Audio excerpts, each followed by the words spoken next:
Ministerios Ebenecer presenta La Biblia, palabra infalible. con el apóstol doctor Sergio Enríquez. Un mensaje a la luz de la palabra de Dios que edificará su vida. Bendiciones, mis amados hermanos. Bueno, de nuevo aquí, de vuelta a conversar con ustedes respecto a esta temática tan linda que hemos empezado en este día domingo. Hemos estado conversando desde el principio acerca de la otra de las facetas de las 7 iglesias en el libro de Apocalipsis, en donde el Señor le dice constantemente: conozco tus obras, y se lo dice 7 veces, ¿verdad?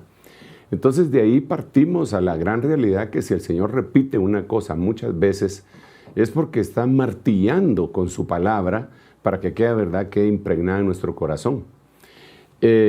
Así que para Él es de suma importancia las obras, y las conoce. Pero yo quisiera que analizáramos eso, las obras. Digamos, cuando Santiago habla de las obras, habla de fe que traen obras. Cuando Pablo en Romanos habla de obras, habla de las obras de la ley, y hay diferentes tipos de obras. Esas las tenemos que analizar. Están las obras de las tinieblas, que la Biblia dice: no participéis de las obras infructuosas de las tinieblas, antes bien, reprendedlas, dicen algunas versiones, y otras, como la versión de las Américas, dice desenmascaradlas. Pero ahí vemos que hay obras de las tinieblas. También hay obras de la ley. Esas son las que el apóstol Pablo dice que nadie va a ser salvo por obras de la ley. Pero Santiago viene y habla de obras de la fe. Tu fe sin obras es muerta, dice, ¿verdad? Entonces habla de obras de la fe. Aquí solamente puse 3 ejemplos para conversar, para que empecemos a dialogar un poquitito más al respecto de que no es una temática necesariamente sencilla. Se presta a confusiones. Digamos, si preguntamos así en frío a alguien cuáles son las obras de las tinieblas, yo no sé qué responderían, pero seguramente superficialmente empezaríamos a hablar de obras malas. Desde luego son obras malas, pero hay obras malas que parecen buenas. Solo por poner un ejemplo. En aquel día, dice el Señor, muchos me dirán: en tu nombre profetizamos, hicimos tal cosa, tal milagro. Así que parecía que esas obras eran buenas. Pero entonces el Señor les dice: nunca os conocí, apartaos de mí, obradores de iniquidad. O sea, eso quiere decir que aquellas obras que parecían buenas se convertían en malas debido a la motivación que tenían. Entonces no es tan sencillo decir: esta es una buena obra, esta es una mala obra, sino que tenemos que ver en el contexto bíblico, pero también guiados por el Espíritu Santo.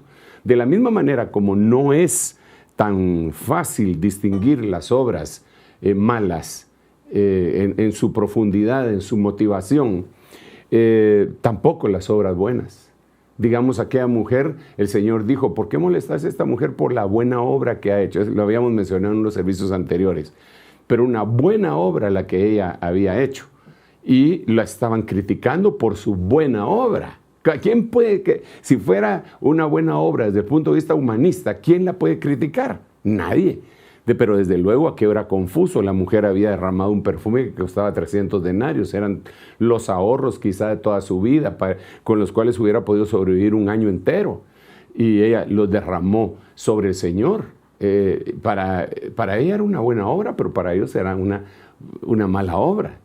Entonces el Señor le dice 7 veces a la iglesia: conozco tus obras.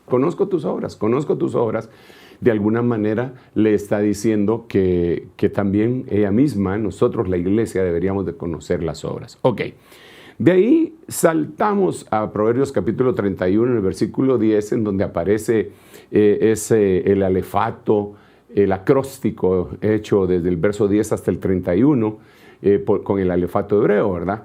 Cada versículo, por ejemplo, si hablamos del versículo 10, tiene Aleph, Bet, el 11 y así sucesivamente, que ya se los mostré.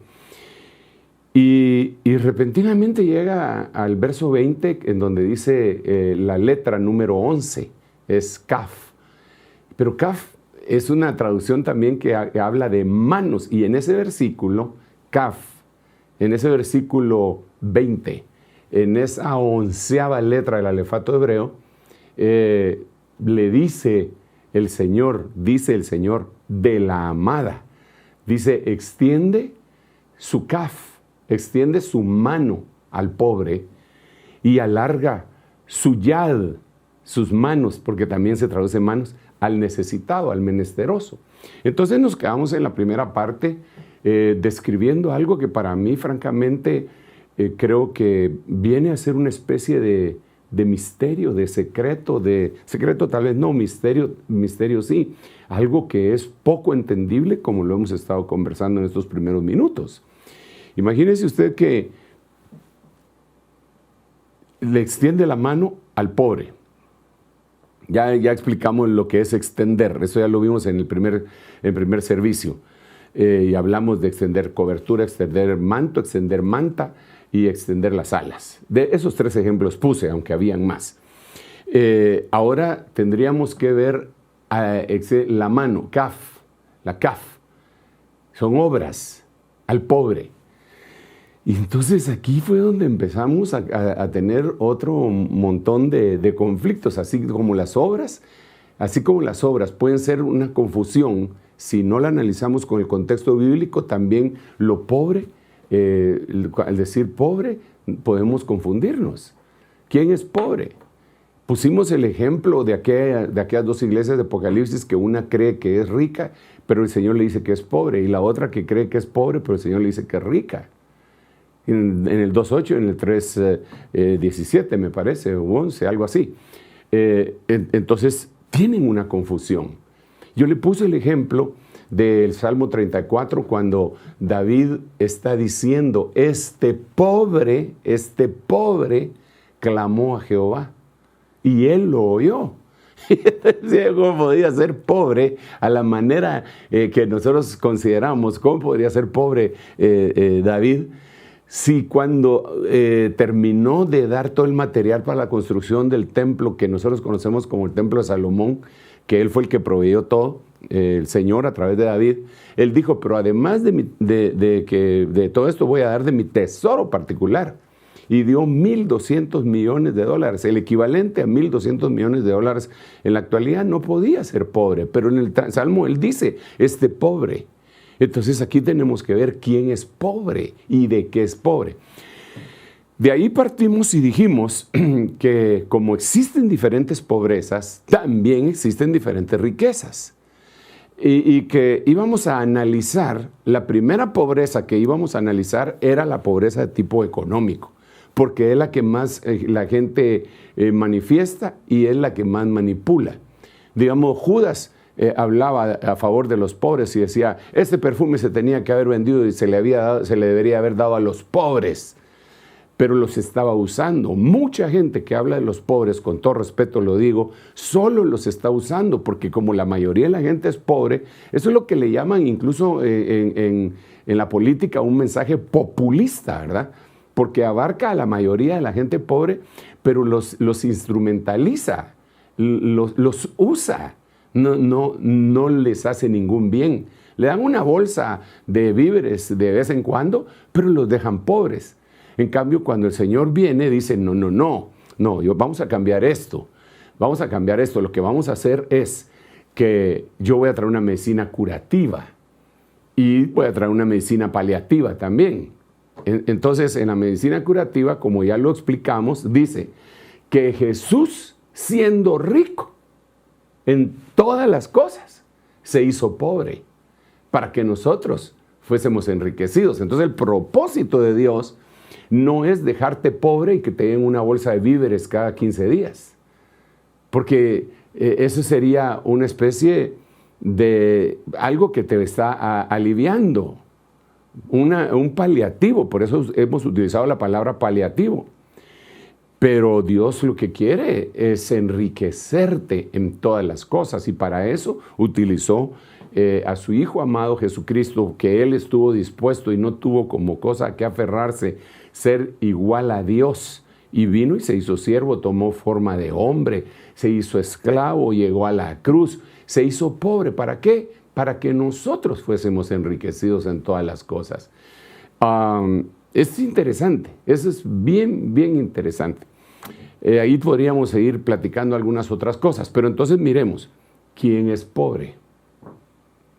¿Quién es pobre? Ahí fue donde nos quedamos. ¿O quién va a llegar a ser pobre? Mire pues, ¿quién va a llegar a ser pobre en lo material, pero ya es pobre en su manera de pensar? ¿Quién va a llegar a ser pobre, o quien siempre va a ser pobre en lo material, es porque tiene algún grado de pobreza también en su manera de pensar, de percibir las cosas. Eso es lo que la Biblia nos deja ver. Entonces yo quisiera leerle un versículo que ya lo leímos también. Dijimos que, por ejemplo, Proverbios decía que el que llegaba pobre era un perezoso. Entonces esa es medicina, terapia, enseñanza curativa. Sí, aplicamos la paliativa también para llevarle una bolsa de víveres y ayudar, sí, pero no nos sirve nada, o no nos sirve de mucho, o no le sirve a los pobres. A nosotros tal vez sí, porque Dios tiene promesas para el que ayuda al pobre, pero a ellos no les va a ayudar porque van a seguir siendo toda la vida pobres. Entonces el propósito sería enseñarles lo que la Biblia dice. ¿Pero a quién se le puede enseñar? Solo a la novia, solo a la amada, solo al cristiano. El que está afuera se le puede ayudar, de llevarle algo, pero se va a quedar paliativo, porque para empezar, para que ellos sean enriquecidos, lo primero que tienen que aceptar es a Jesucristo y todo su sacrificio y la sustitución que hizo de todos nosotros, y vuelvo a traer a la carga, que se hizo pobre para que nosotros fuéramos enriquecidos en todas las cosas. Por favor, no vayamos a confundir lo que estoy diciendo con la famosa teoría, así le llamo teoría, ni siquiera le digo doctrina, de la prosperidad. No, sino que esta es una doctrina que viene de la Biblia y que nos deja ver un sinnúmero de cosas. Entonces hablamos en Proverbios que la pobreza puede venir como consecuencia de alguien que es perezoso. No estoy diciendo que todos los pobres son perezosos, y estoy diciendo que uno de los factores que puede conducir a la pobreza es la pereza. Ok, a ver, déjenme plantearlo de esta manera. No todos los pobres son perezosos, pero todos los perezosos van a llegar a la pobreza. ¿Ok? Repito, no todos los pobres son perezosos, pero todos los perezosos van a llegar a ser pobres. Entonces, eso definitivamente, mi estimado hermano, ahí tendríamos que analizar cómo es un perezoso. Digamos, dice, pasé junto al campo del perezoso, del hombre necio, del hombre que no tiene entendimiento, y lo vi lleno de cardos y de ortigas, y le había crecido el monte. ¿Qué quiere? Era perezoso, pero tenía una propiedad, pero no la cuidaba. Le dejaron algo y lo menospreciaba. Por eso, una de las cosas que Dios utiliza para enriquecer a cualquiera en todos los ámbitos, pero primero en su corazón, en su mente y repercutiendo hasta lo material, entiéndase bien que estamos hablando de diferentes tipos de riquezas que pueden venir sobre una misma persona. Para hacerlo rico le da una prueba, y la prueba es que le da poco,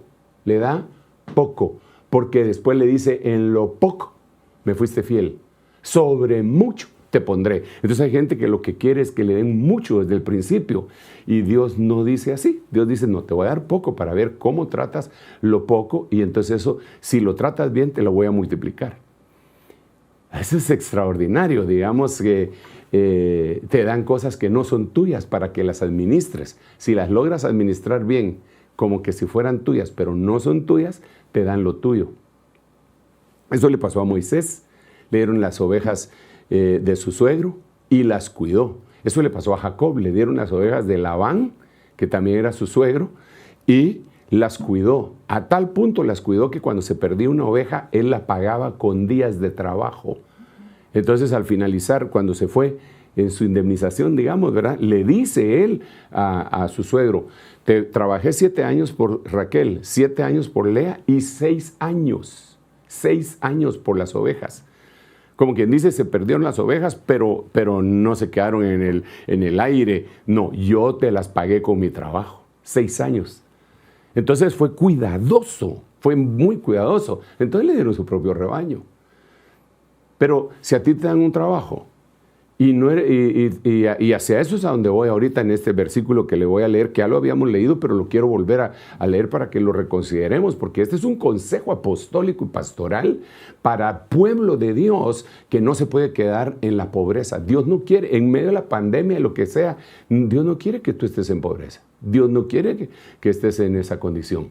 Pero si lo permite, porque también lo puede permitir, Dios quiere enseñar algo. Por eso es que el apóstol Pablo dice, sé tener mucho y sé tener poco. Y aprendí el secreto. A estar feliz cuando tengo mucho, cuando tengo poco.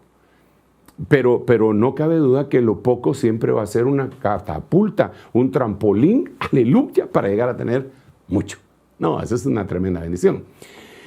Entonces, antes de continuar, solo quiero que quede bien establecido en tu corazoncito y en tu mente, mi estimado hermano que me estás escuchando, que Dios te quiere bendecir. No importa los tiempos que estemos viviendo, Dios te quiere bendecir. Dios te quiere abundar. Dios lo va a hacer. Miramos en la Biblia a diferentes hombres cómo Dios los bendijo. Hubo unos que Dios los bendijo dándoles una superabundancia para que cuando llegara el tiempo de la escasez, ellos no tuvieran ningún problema. Ejemplo, José. José tuvo 7 años de abundancia y acumuló grano, trigo en grandes silos, preparándose cuando vinieran los años de escasez. ¿Y qué fue lo que sucedió? Cuando vinieron los años de escasez, él tenía para darle a todos y prácticamente todos se volvieron sus esclavos. Todos se volvieron sus esclavos. Impresionante.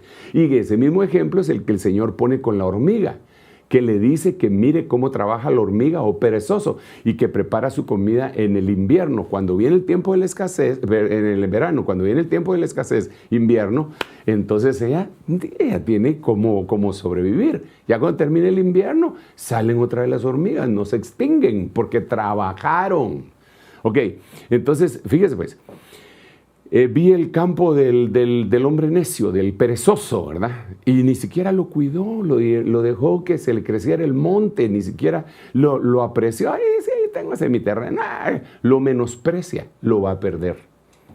Lo va a perder. Pero si lo aprecia, le van a dar más. ¿Por qué razón? Porque Dios, si eres fiel con lo poco, te va a dar mucho. Entonces, volvemos otra vez. La iglesia tiene que enseñarle a su gente a trabajar. Y claro está, a trabajar dentro de la iglesia, sirviéndole a Dios, pero a trabajar fuera de la iglesia, sirviéndole a Dios. Pero mire, a ver esto que le acabo de decir.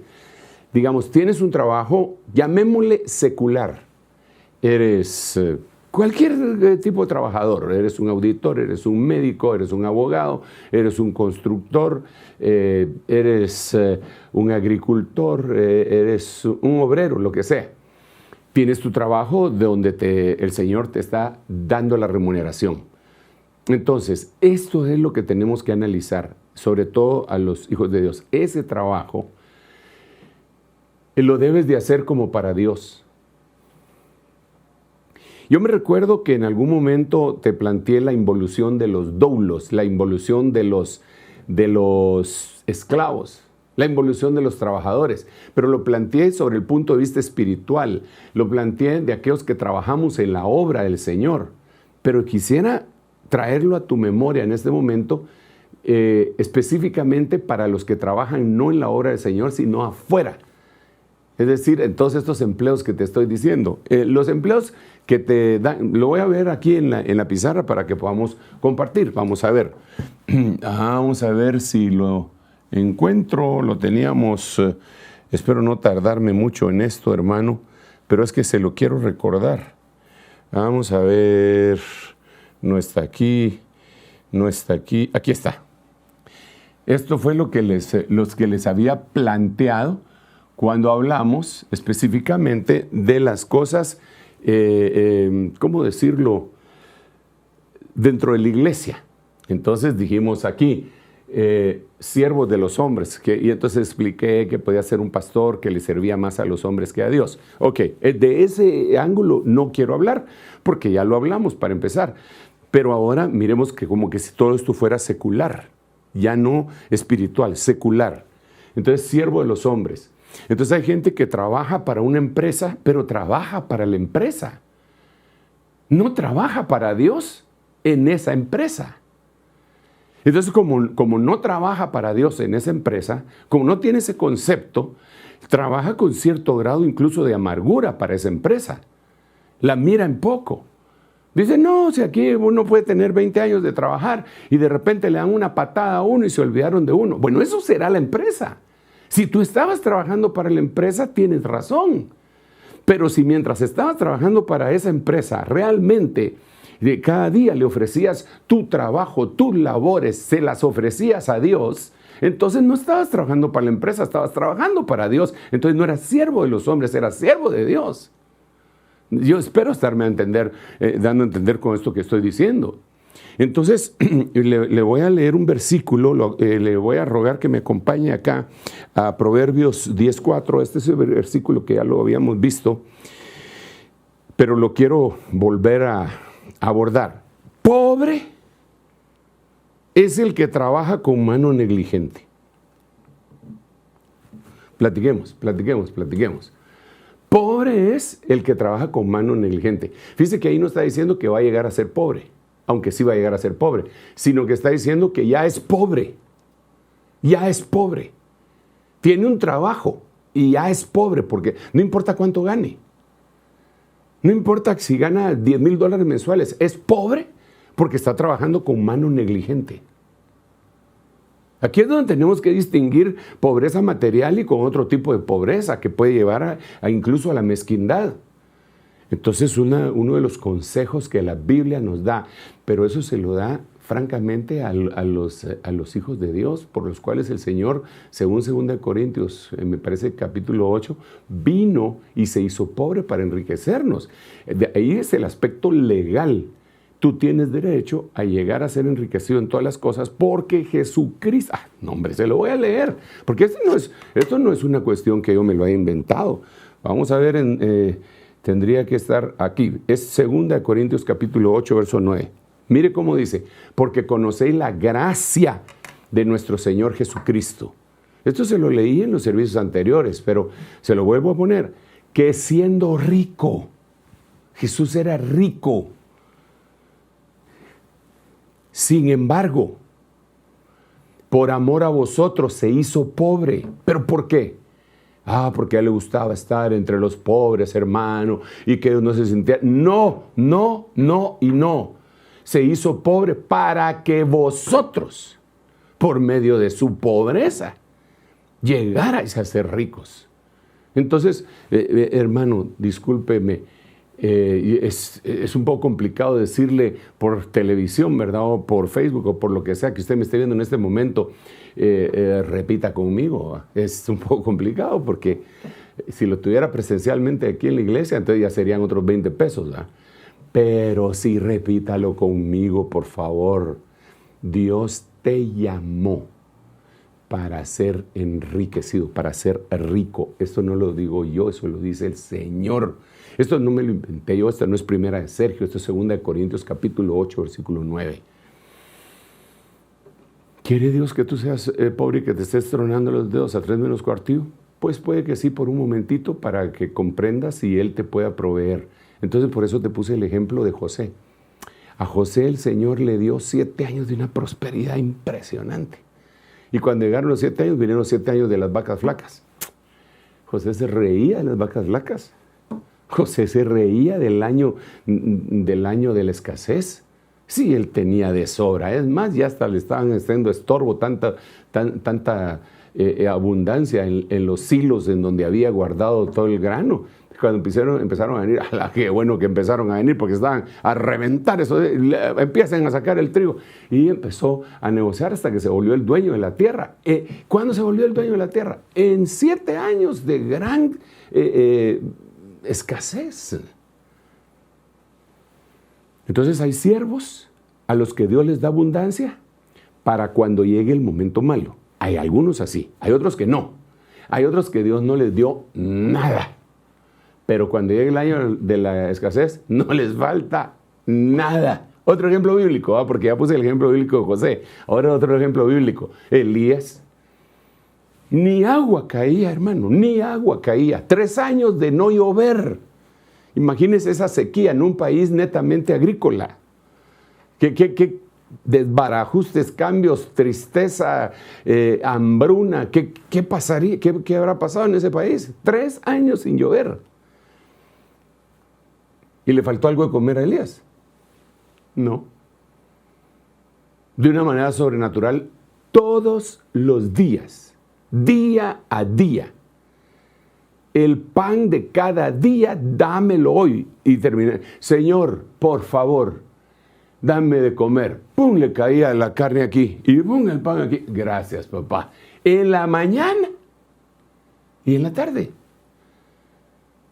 Solo una preguntita. ¿Usted cuál de los dos preferiría?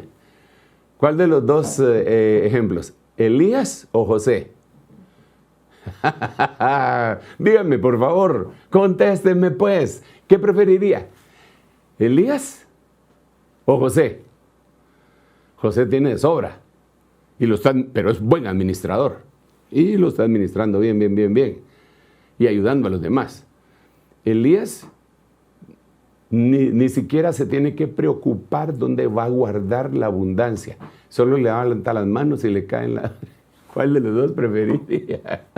Aleluya. Yo le aseguro que en este tiempo que hemos estado viviendo, hay de los dos tipos de cristianos. Unos a los que el Señor sobreabundantemente los ha bendecido día a día, y otros a los cuales bendijo desde antes que empezaba todo esto, para que estén tranquilos también. Sí. Eso es así. Bueno, pero entonces sigamos. Entonces, el que trabaja. Pobre es el que trabaja con mano negligente. Entonces, aquí en esta pantalla la podemos ver. Si usted mira acá, diría, siervos de los hombres, trabaja para los hombres, ¿verdad? No trabaja para Dios. Siervo inútil, ya explicamos, es solo el que hace solo lo para qué o para lo cual lo contrataron. El jefe le pide una taza de café, lo siento mucho, jefe, pero a mí no me contrataron para servirle café a usted. Yo saqué un máster y un PhD en no sé dónde, ellos no me trajeron para hacerle café, no soy barista. Vaya, siervo inútil. Entonces está trabajando con mano negligente. Mire, perdone, no es que yo le diga, como dicen algunos, ¿verdad? ¿Qué culebra es ese, va? Que me anda detrás del jefe? No, es que se trata de que uno sirva con mano diligente y no con mano negligente. Aunque los demás digan que es culebra, pero habría que ver en dónde paran los que dicen, le molestan al otro, ¿verdad? Y dónde para el otro. Siervos perezosos, ya lo dijimos, y esto sería aplicable al trabajo secular. Aquí ya no estoy hablando del trabajo espiritual. Un siervo malo, este siervo malo es aquel que tiene mal concepto de su cobertura, de su empresa. ¿Para qué está trabajando en esa empresa si tiene mal concepto de su empresa? Mire pues, ¿por qué razón una persona no prospera en alguna empresa? Porque pide un trabajo en una empresa para un trabajo paraguas, le llamo yo. Porque solo mientras pasa el agua a usted. Y después va a buscar una empresa que sea un nombre rimbombante, elegante y todo. Nombre donde Dios te puso, da todo. Derrámate. Porque lo estás haciendo para Dios, en primer lugar. Pero eso va a repercutir en ese trabajo y se te va a apreciar de una mejor manera. Yo no sé si usted sabe, pero hay gente que anda buscando trabajar en empresas famosas. Porque eso, según él, le ayuda a su currículum. Y si esta empresa ni siquiera la voy a poner en mi currículum porque se va a ver ridículum. Entonces, trabajé en esta empresa, no lo voy a poner. Entonces, quiere decir que nunca apreció ese trabajo. Es un siervo malo, es un trabajador malo. Es definitivo. Ese que usted ve en Mateo 24:48 es aquel que tenía muy mal concepto de su autoridad. Dice, no, yo mejor guardé aquí lo que me diste, lo guardé porque ladrón no soy. Ay. Era mal trabajador. Entonces, el pobre es mal trabajador. Usted quiere ver a alguien que sea pobre, aunque gane bien y aunque ande en un buen carro. Si es un mal trabajador, ese es un pobre. Ese es un pobre. Y tarde o temprano va a llegar a la pobreza. Pero si usted mira a aquella gente que es tan diligente, servicial, no se le olvida nada, todo lo apunta, hace lo que le piden los jefes y hace un poco más. Ese cuando sienta, hermano, va a ser dueño de su propia empresa. No solamente lo van a ascender, cuando él sienta a ser dueño de su propia empresa porque está trabajando para el Señor. Y el último es el siervo maligno, ¿verdad? El siervo poneros, siempre desde el punto de vista que ya estamos hablando en lo secular. Entonces, sigamos aquí en la palabra. Dios mío, miremos otro versículo. Este también lo vimos, creo que en el servicio anterior, ahí fue donde paramos. A quienes reparten y les es añadido más. A quienes retienen más de lo que es justo, pero vienen a pobreza. Mire pues, le voy a explicar de alguna manera, o voy a tratar de explicarle de alguna manera este versículo, porque a veces nosotros, hermano, leemos los versículos más o menos. ¿Aquí qué pasaría que no me responde esto? A veces leemos nosotros los versículos de una forma un poco superficial, y yo creo que le debemos de dar un seguimiento. Dice acá, a quienes reparten y les es añadido más. Este reparten no quiere decir que usted le dan su sueldo y sale, ¿quién quilete? Yo machete. No. Y empieza a tirar la plata. No. Dice la Biblia en el Salmo 12 y lo repite en el Nuevo Testamento, repartió, dio a los pobres. Punto. Su justicia permanece para siempre. Pero antes de darle a los pobres, repartió. ¿Pero a quién le repartió? Entonces, digamos, una de las cosas que nosotros deberíamos de tener conciencia es que si tú tienes, vamos a ver, voy a hacer un poquito para allá esta página, acá. Supongamos que tú ganas el equivalente a $2,000 mensuales. Entonces, aquí viene la repartición. Le vamos a poner aquí repartir. Y luego, dar a los pobres. Eso es lo que dice el Salmo, ¿verdad? Repartió, dio a los pobres. Primero repartió. Entonces, ¿cómo repartió? Lo dividió en 3 partes. La casa del Señor. La casa suya. Esto estaría vinculado, la casa ajena, pongámoslo así. Bueno, esta casa ajena, dejémoslo así, y después vamos a ver a los pobres. Entonces, la casa del Señor, aquí vendrían a ser, número 1, primicias, que sería 1A, diezmo, 1B, ofrendas, cosecha, presupuesto familiar, que eso lo teníamos que, pero el punto central es que él repartió, ¿verdad? Y casa ajena me refiero no que tenga un segundo frente ni nada por el estilo, sino que gente muy cercana a él, que no necesariamente tienen que ser considerados como pobres, sino que como cuando la Biblia dice que si alguien tiene a su mamá en una gran necesidad, que les enseñemos a darle nosotros a nuestros familiares, pero que ya no están dentro de la propia casa. Por eso puse casa ajena, tal vez casa cercana le voy a poner, familia cercana. Y luego, entonces dice el Salmo 12, repartió, dio a los pobres. Después de esto, dio a los pobres, pero darle a los pobres sin acordarse de esto no es lógico. No es bíblico, no es lo que Dios quiere. Entonces aquí Proverbios 11:24, que es el versículo que le leí, si lo podemos poner en la pantalla sería muy bueno. Mire cómo dice, a quienes reparten. Entonces acompáñenme aquí a la pizarra nuevamente, a quienes reparten. ¿Y qué les pasa? Les es añadido más.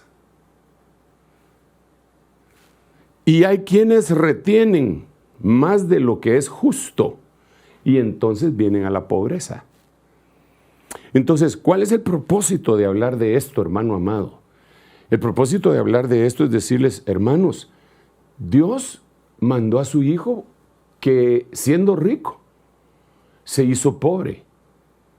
No para andar entre los pobres solamente, sino para que todos los pobres se hicieran ricos.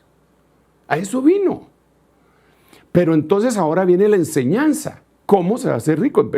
No puede ser perezoso, no puede ser un mal trabajador. Usted tiene que ser el mejor trabajador de su empresa. No puede ser que no trabaje como para Dios en su empresa. Y mucho menos gente que está trabajando dentro de las iglesias y no trabajan como para Dios, sino que miran aquello como una empresa ajena a sí mismo. Eso no está bien, no está bien. Va a llegar a la pobreza. No es una maldición, ni es una promesa. Es una advertencia bíblica.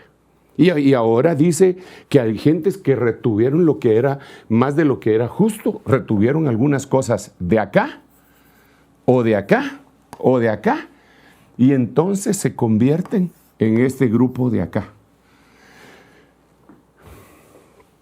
¿Qué es lo que el Señor quiere? Sí, Dios quiere sacarte de la pobreza, de una manera lícita, desde luego, ¿verdad? De una manera lícita. Es un tema un poco complicado. Entonces, hay quienes reparten y les es añadido más. Hay quienes retienen más de lo justo, pero vienen a la pobreza. Esto ya lo explicamos, incluso de pagar las deudas, etc. No quiero insistir en ello, sino que quería recoger algunas espigas de los versículos anteriores que las hemos tratado de explicar acá. Ahora sigamos con otros versículos. Mire este versículo, es impresionante, hermano. Pobreza y vergüenza vendrán al que menosprecia la instrucción, mas el que acepta la reprensión será honrado. Vaya, pues, hombre, déjeme ver, yo me imagino, esto no lo he corroborado, ahorita se me vino y aquí tengo la herramienta para hacerlo. Me imagino que esta palabra instrucción ha de ser la palabra mucar, 13:18 de Proverbios. Aquí lo averiguamos y si no es así, pues no es así. Pero antes de decirle lo que se me viene a la mente, quiero estar seguro. 41:48. Sí, es mucar. Vamos a ver si la logra ver. Bueno, esta dice musar, pero es mucar. Mucar, depende del diccionario que usted vio o la escuela de hebreo a la que asistió, ¿verdad? Vamos a ver. Mucar. Y ahorita le explico. Solo estoy viendo si hay algún lugar en donde diga, sí, aquí lo dice musar. En la Biblia King James dice mucar. Ok, entonces volvamos otra vez aquí. Pobreza y vergüenza vendrán al que menosprecia la mucar. Ok, déjeme explicarle brevemente. Esta palabra mucar es la misma que sale ahí en Proverbios 1:8 cuando dice, no te olvides, hijo mío, de la mucar que te dio tu padre, ni de la Torá que te dio tu madre. No te olvides de la enseñanza, de la instrucción que te dio tu padre y no te olvides también de la Torá, de la enseñanza que te dio tu mamá. Ok, mucar. Mucar es una forma de instrucción que tiene límites, reprensión y castigo. Límites, reprensión y castigo. Entonces, volviendo otra vez al trabajo. Pues el trabajo es una bendición, hermano. Dios puso al hombre sobre la tierra para trabajar. Dios no lo puso para que esté panza arriba todo el día. Yo le aseguro que muchos que dijeron, ¡ala, qué bonito! Ya vamos a tener no sé cuántos meses de no hacer nada. No, yo le aseguro que la mayoría de la gente en la primera semana estaba desesperada porque está acostumbrada a trabajar, quiere hacer algo. Y esos que no pudieron salir empezaron a hacer algo hasta dentro de su propio hogar, que cambiaron los sillones de aquí para allá, se dieron cuenta que había una gotera, la compusieron, y compusieron la casa y dice, ¿y ahora qué me toca hacer? Ya la compuse. Bueno, descompóngala y la vuelve a componer, o qué sé yo. Pero mire pues, pobreza y vergüenza vendrán al que menosprecia la instrucción. Entonces mire, cuando uno está trabajando, cuando uno empieza a trabajar, empieza a cometer errores. Uno de joven, hermano, yo no sé a qué edad usted tuvo su primer trabajo. Yo tuve mi primer trabajo a los 13 años de edad.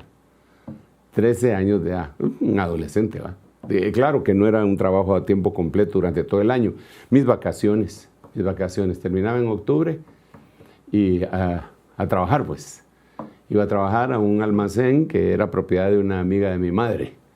Y entonces ahí me pagaban 40 quetzales con 80 centavos, que era el sueldo mínimo, pero un chiris de 13 años en aquella época, eso era un platarragal. Entonces ahí iba a chambear. Entonces, cuando uno empieza a trabajar, empieza a cometer errores. Y cuando uno empieza a cometer errores, si tiene la dicha de tener un buen jefe, el jefe lo empieza a instruir con mucar o musar, como le digo, dependiendo del diccionario hebreo que usted abrió, ¿verdad? Entonces, le empieza, la instrucción puede ser un castigo, un regaño. ¿Por qué está haciendo eso? Eso no se debe hacer de esa manera. Y usted que en su casa, ¿dónde te pongo que el sol no te dé? En el primer trabajo empieza un señor que lo está regañando, pero realmente lo está regañando para que usted aprenda. Lo está instruyendo, le está dando mucar y a veces un castigo. Dentro del mismo trabajo le pueden poner alguna restricción que viene a convertirse en un castigo. Entonces, si uno no asimila eso, entonces se va a cambiar de trabajo a trabajo.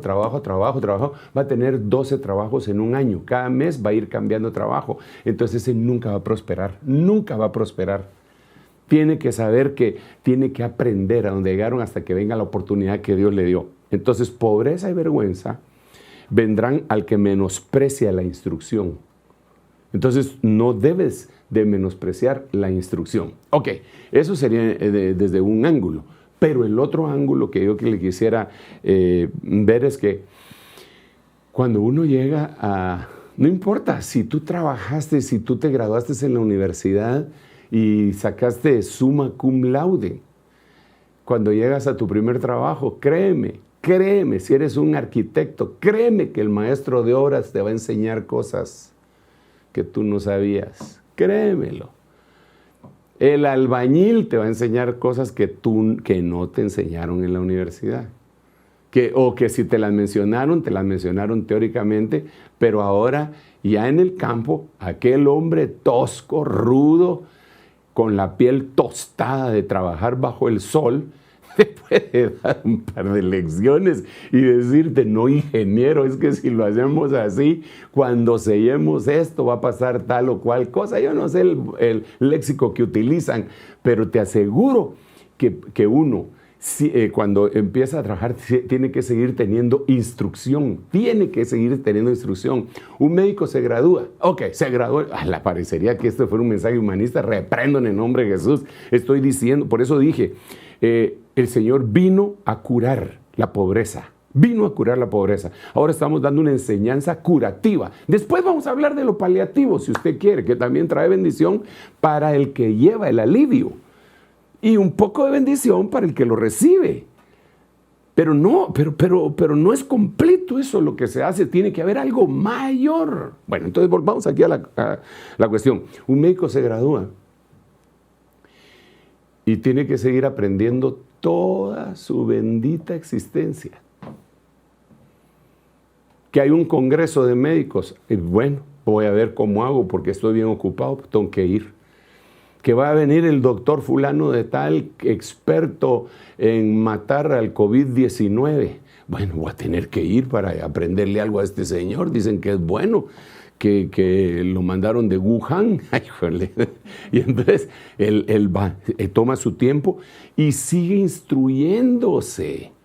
Pero si él cree que por ser médico, ya, y todos, dígame licenciado, dígame doctor, ya alcanzó el cielo con las manos y dejó de instruirse, no va a tener los ingresos que debería. Mientras que aquí hay gente que sigue en el proceso de instruirse. Ahorita no estoy hablando de castigo, reprensión, de jalarle las orejas, sino que una instrucción propia. Mira, tienes que hacer esto de esta manera, esto se va a hacer de esta forma. Sigues aprendiendo, nunca dejamos de aprender, nunca. Nosotros los pastores, nunca dejamos de aprender.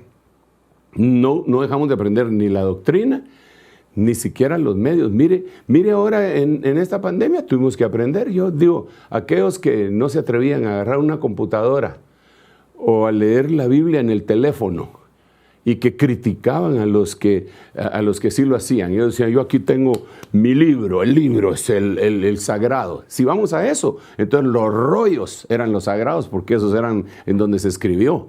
Ya no los libros hasta que llegó la imprenta, allá en los 1400 vinieron. Entonces sí agarró algo moderno, algo viejo, pero moderno más que los pergaminos. Si tanto se ufana de utilizar los métodos antiguos y que tiene el libro, mejor use pergaminos, rollos. Y en vez de andar su Biblia así debajo del brazo, un submecapal con una vasija de este tamaño y el montón de rollos ahí metidos para ir a la iglesia. No, hombre, si eso lo puede tener en el teléfono, toda empresa, dice la Biblia, y empresa es algo que se emprende, no se vaya a malinterpretar.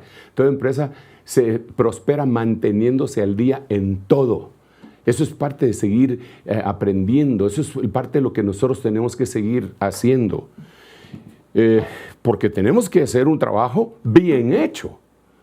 Bien hecho, tenemos que hacer un trabajo bien hecho para el Señor, porque la Biblia lo dice y hasta lo dice con unas palabras bien temibles. Hasta no me gusta hablar esa palabra, pero ahí está en la Biblia. Dice, maldito el que haga la obra del Señor indolentemente.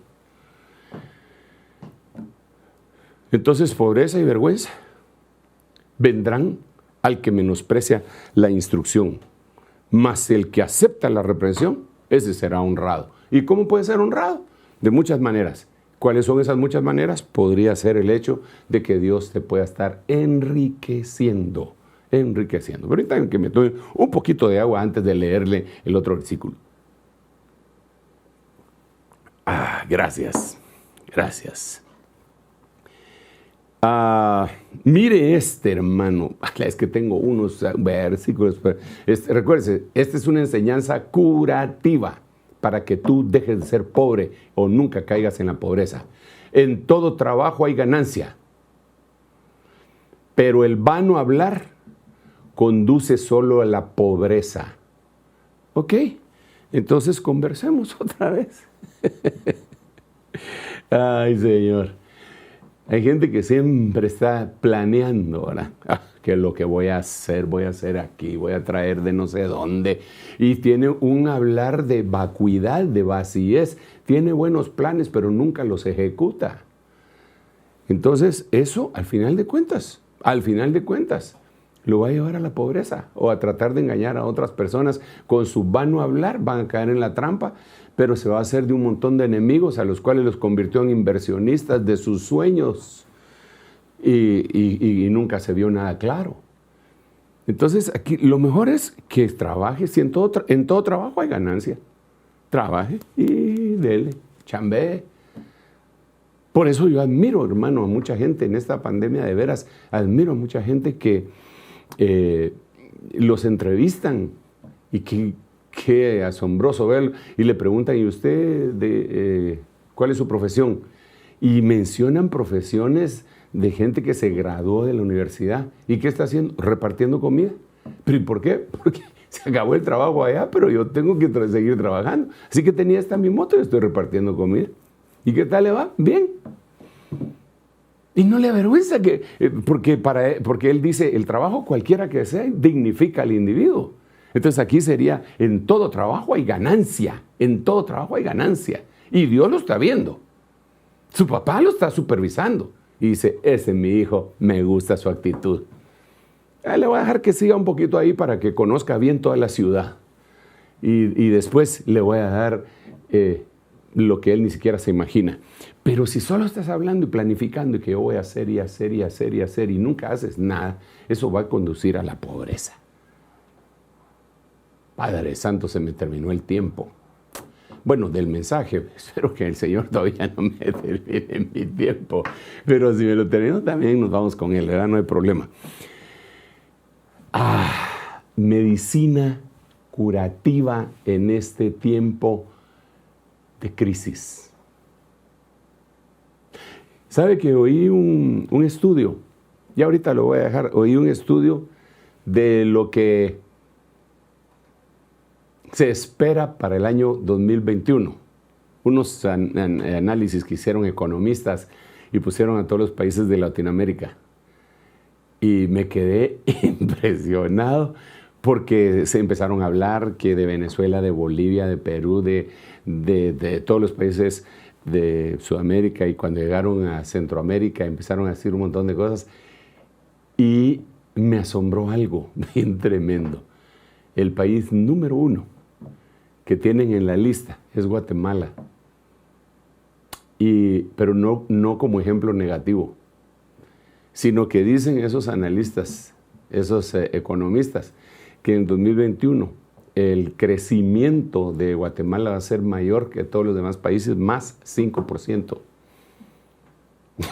Dije, padre, que la boca de estos sean de profeta, ¿eh? Pero digo yo, ¿y no será que algunos, la iglesia de Cristo, que es bastante grande, fue impactada por la palabra tuya y no se rindió? Y al contrario, se unió a las palabras esas que están en el libro de Ageo. Yo sé que el tiempo se terminó para este mensaje y que vienen otros predicadores y después me toca predicar nuevamente a mí, pero déjenme leerles, buscarlo, porque no, sí recuerdo que yo lo leí alguna vez en el libro de Ageo, en su primer capítulo, pero déjenme ver si lo encuentro, y si no, solo me lo va a tener que creer.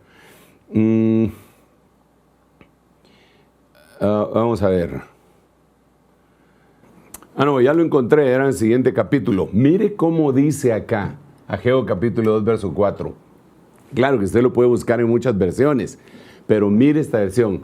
Pero ahora esfuérzate, Zorobabel, declara el Señor. Esfuérzate tú también, Josué, hijo de Josadak, sumo sacerdote, y esforzaos todos vosotros, pueblo de la tierra de Guatemala, declara el Señor, y trabajad, porque yo estoy con vosotros, declara el Señor de los ejércitos. En el nombre de Jesús tomamos esa palabra para nosotros como una promesa. Trabajemos fuertemente, el Señor está con nosotros y Guatemala se va a recuperar de todo esto. Y no solamente Guatemala, pero yo le estoy hablando en este momento a la iglesia que pastoreo aquí en la zona 5, aunque entiendo que este mensaje puede ser llevado a muchos lugares y que el que tenga la fe necesaria puede agarrar esa palabra que fue escrita en el libro de Ageo capítulo 2, versículo 4. Padre, en el nombre de Jesús, muchas gracias por tu amor, tu misericordia, tu palabra.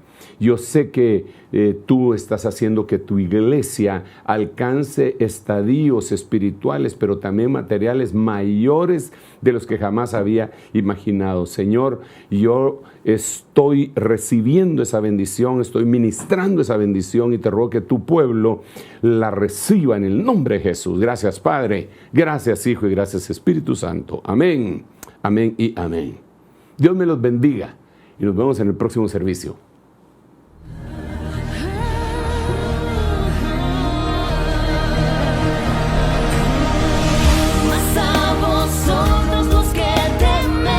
Mi nombre nacerá, el sol de justicia y en su Ministerios Ebenecer presentó La Biblia, palabra infalible. con el doctor Sergio Enríquez. Esperamos que este mensaje haya sido de bendición para su vida. Visítenos en www.ebenecer.org.gt.